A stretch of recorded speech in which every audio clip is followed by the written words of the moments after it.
karaa balbalaatiinis hin dhufne humna guddaadhaan ijaaramanii dallaa keessatti dhufaniiti gara balbalaatiinis hin dhufne humna poolisii lakkoofsaan baay'ee danuu ta'an nama siviilii baay'ee danuu ta'anii fi gibira haylii qabatanii dallaa kana isaa guutuusaa kan ani qaamni mootummaa qaamni biyya bulchu dhugaa kana nu laaluu danda'u qabaachu. Saamicha qabeenya dureessa Oromoo Abbaa Duulaa Dinquu Dayyaasaa irratti guyyaa saafaa dalagameedha. Yeroo ammaan kanaa bakkoota garagaraatti saamichi cimee ittiin fufeetiin jira. Saamichi kun ammoo qaamolee mootummaa warra ofiin jedhaniin kanneen saamamaa jiranidha. Abbootiin qabeenyaa bifa kanaan kutaalee Oromiyaa bakkoota garagaraa keessatti rakkachaattiin jiru. Saamichi adeemsa durumaa bu'uura seeraa kan hin qabnedha. Yeroo qaamolee seeraa warra ofiin jedhuun raawwatamu immoo egeree biyya kanaatiif daran kan nama yaaddessuudha. Taateen isin amma suur-sagaleen argitan kun kan raawwatame magaalaa Finfinnee kutaa magaalaa Lammii Kuraa aanaa 13 keessatti qaamolee seeraa uffannaa dambii uffatanii fi siviilii 40 ol ta'aniin qabeenya obbo Dinquu Dayyaas kan ta'e naa ol konistiraakshini irratti himataa fi murtii akkasuma beekamtii abbaa qabeenyummaa fi hojii gaggeessitoota dhaabbichaa malee raawwatamedha. Itti aanu kanatti gaggabaabsinee gurra simbuuf na kabajamtootaa fi jaalatamtoota keenya nu waliin turaa akkasuma waliif daddabarsuun uummata biraan gaasiniin jenna.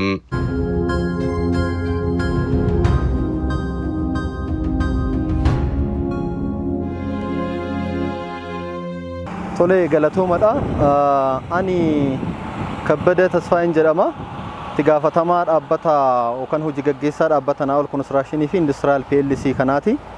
Iddoon itti argamnu kun magaalaa Finfinneeti, kutaa bulchiinsa magaalaa Lammii Kuraa aanaa 13 jechuudha bakkeen itti argamnu kun.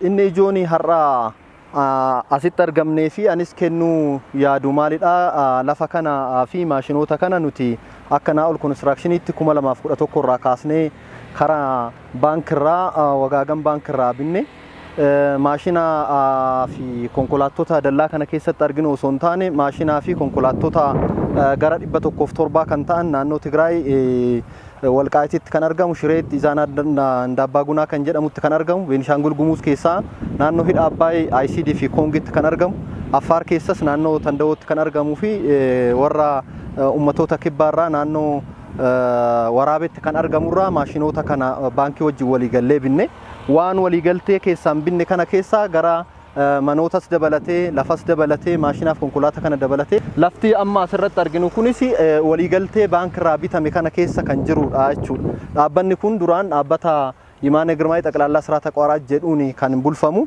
achirraa jechuudha dhaabbanni keenya kan bite. Dallaa kanas dabalatee yoo xiqqaate dallaan kun gara kaaree 4500 fi kanaa oliin ta'a.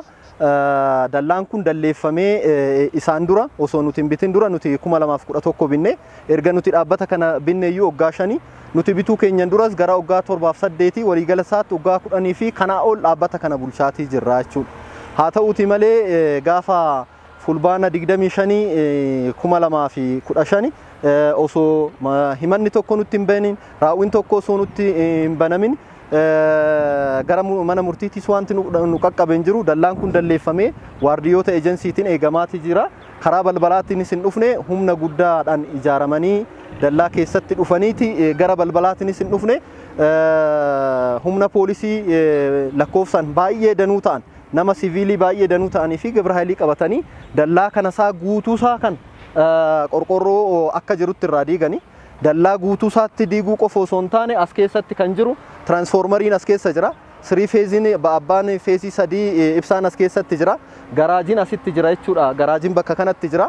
Deebisee immoo spare paartiiwwan adda addaa as keessatti kan jiru jira jechuudha. Magaazana keessatti magaazana spare paartiiwwan kan maashinoota kan konkolaataa keessa taa'u biiroon jira. Biiroon hojjettoota as keessatti jira. Faarnicheroota adda addaatu jira. Dokumantiiwwan faayinaansii adda addaa hangalii adda addaa mootummaan galii irraa barbaadu as keessatti jira jechuudha. Kana hunda isaa manas irratti gadi jigsanii fudhadhaa hin jenne nagee wanti ajajni gara mana murtiitii himanni nutti dhufen jiru raawwiin nutti dhufen jiru nuti dhabamne dhufamee biiroo keenya irratti wanti dhoobamen jiru nullee yoo dhabamne gandatti maxxanfamuu qaba gandarraallee yoo dhaban as waajjira kanatti dhufaniiti bakka asitti eegumsi kun jirutti illee maxxanfamuu qaba ture namumti diigamu sun illee gaafa san maaliif diigdan sababa maaliitiin gaafa jedhamu qaamni poolisii ta'ee dhufee diiginsa kana sappoorti gochaa ture gargaaraa ture waan agarsiise hin jiru jechuudha. Kana hunda isaati irratti diigan jechuudha. Akka inni kun barbadaa'u akka inni amma yeroo ammaa kanatti ilaaluun hin danda'ama.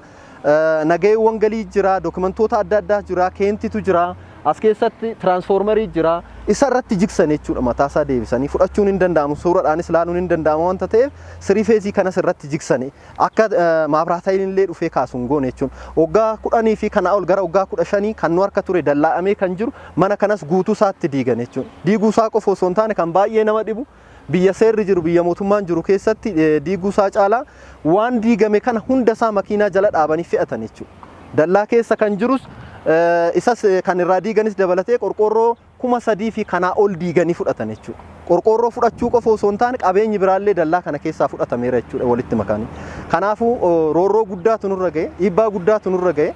Qabeenyi kun qabeenya uummataati akkatti baduun qabu. Kaasas jechuun hin danda'ama. Karaa seeratiinis deemuu hin danda'ama. Waan tokko osoo hin dhagahin halkan tokkoon qabeenyi kun akkatti bade jechuudha. Kaan fudhatanii deemuu caalaa amma yeroo ammaa kana rooban asitti badaa jira. Aduudhaan asitti badaa jira, wanti aduudhaan badu asitti jira. Dabalataanis immoo hattuun dhafi badiinsa adda addaaf saaxilamaa jira jechuudha. Dallaan qabu yeroo ammaa kana keessatti dallaa kana keessa maashinatu jira, dallaa kana keessa konkolaattota adda addaatu jira.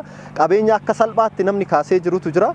Badiinsa adda addaatiif saaxilamee jira jechuudha. Kanaafuu roorroo akkasii dhiibbaa akkasiitu nurra ga'e. Ani qaamni mootummaa qaamni biyya bulchu dhugaa kana nu ilaaluu danda'u qaba jechuudha. Dhugaa kana nu ilaaluu danda'u qaba. Qabeenyi kun qabeenya akkatti badu, qabeenya ijaarsa seeraan alaa ta'ee yeroo gabaabaatti oduu ijaaramee jiraate akkatti diigama. Akeekkachiifamee diigama inni iyyuu torban tokko kennamee akka kaafatan godhanii. Qabeenyi kun yoo xiqqaate waggaa 12, 15 fi kanaa oli kan asitti tajaajila kennaa ture. Har'allee tajaajila kennaa ture jechuudha.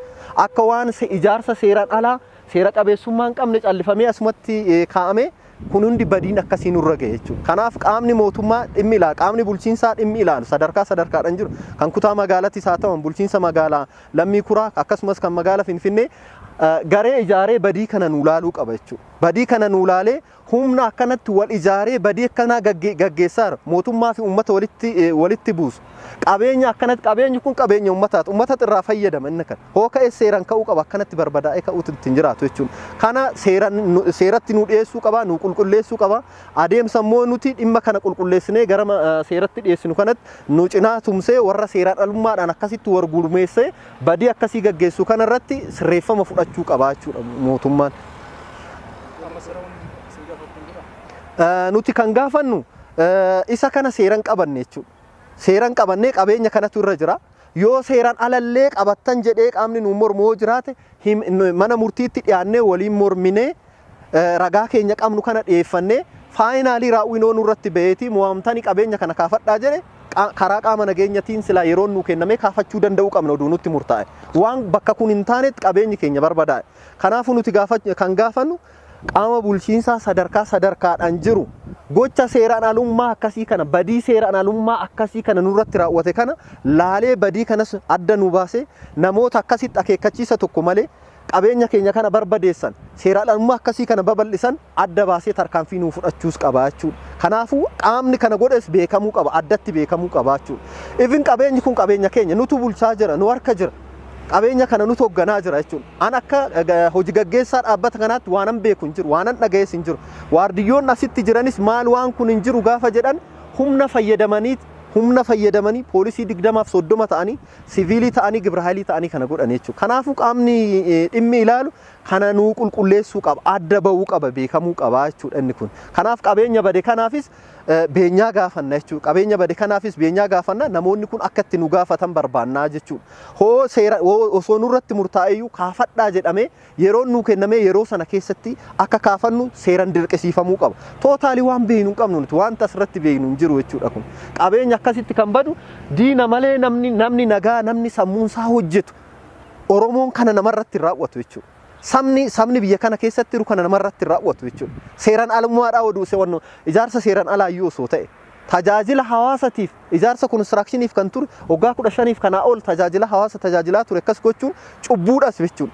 Nama seera biyya lafaattis seeraan alummaadhaa yakka akka rabbiittis nama gaafachiisa cubbuudha jechuudha kan akkas gochuun sammuu namaatti hin tolu dokumentoota irra deemtanii waraabuu hin dandeessan dokumentoonni akkatti badaa ispeer paartoonni akkatti badaa jiru laaluu hin dandeessan jechuudha qabeenya kana hunda oduu irra jiru ibsaan oduu irra jiru riifeesiin irra oduu jiru tiraansfoormer oduu jiru asitti fiul tiraakitu jira amma nadaaj maddaatu jira garaajitu jira jechuudha qabeenya guutuu biiroo hojjettootatu jira mana waardiyyaa tootaalii manuma waardiyyaa illee keessa dhaabbatee isa kana eegu manni waardiyyaa tokko hin jiru jechuudha qorqoorroos akkuma jiruun fudhatanii kan baaxii manichaatis zuuraa isaas fudhatanii bakka bulan dhabanii waardiyyoon ashuffeedha ciisaa bulan jechuudha ashuffee keessa ciisaa bulan rooba keessa ciisaa bulan aduu keessa oolan qabeenyi keenya immoo roobanii fi aduudhaan akkasitti badaa jira jechuudha seera biyya lafaa kamiin iyyuu nama gaafachiisa kun cubbuudhas kun kana mootummaan isaa argu waa'in if lafti isaa argu